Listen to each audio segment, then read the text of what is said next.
Hello বন্ধুরা, সবাই কেমন আছো? গরমে নিশ্চয়ই কেউই ভালো নেই, আমিও ভালো নেই। আর আজকে ব্রেকফাস্টে করেছি ভাত ভাজা, মানে ফ্রাইড রাইস। বাঙালি ফ্রাইড রাইস বলে, তাই না? আমি তো সেটাই বলি।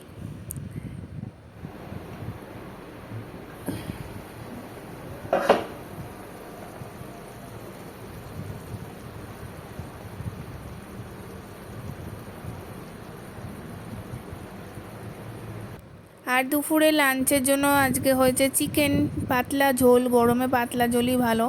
কালারটা কেমন এসছে জানিও। আর সন্ধেবেলা বেরিয়েছিলাম একটু টুকিটাকি বাজার করার জন্য, বরের সাথেই বেরিয়েছিলাম। আর আমার এখন তো শরীরটা ঠিক ভালো নেই।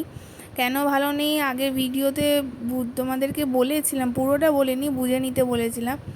এই সময় মেয়েদের কেমন অবস্থা থাকে তোমরা জানোই। আর গরমে তো আরও অস্বস্তি লাগছে, চুল টুল কেমন পাগলির মতন হয়ে আছে। আমি এই দোকানের সামনে দাঁড়িয়ে আছি কখন আমার বর দোকান থেকে বেরিয়ে আসবে, সেই জন্য।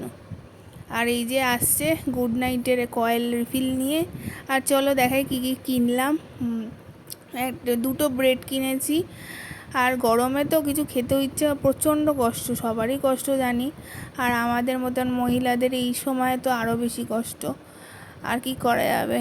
আর একটা কুরকুরে নিয়েছি। এই কুরকুরেটা আমার খুব ভালো লাগে। আর এখন না ভালো লাগছে মাঝে মাঝে সব খেতে টুকিটাকি। তো বেশি খাচ্ছি না, মাঝে মাঝে যখন মন করে তখন কিনে নিয়ে আসি। এই দুটো ব্রেড, ব্রাউন ব্রেডই কিনেছি। আর এই গুড নাইট। তো চলো আজকের মতন এতটা, আবার দেখা হচ্ছে নতুন একটা ভিডিওতে।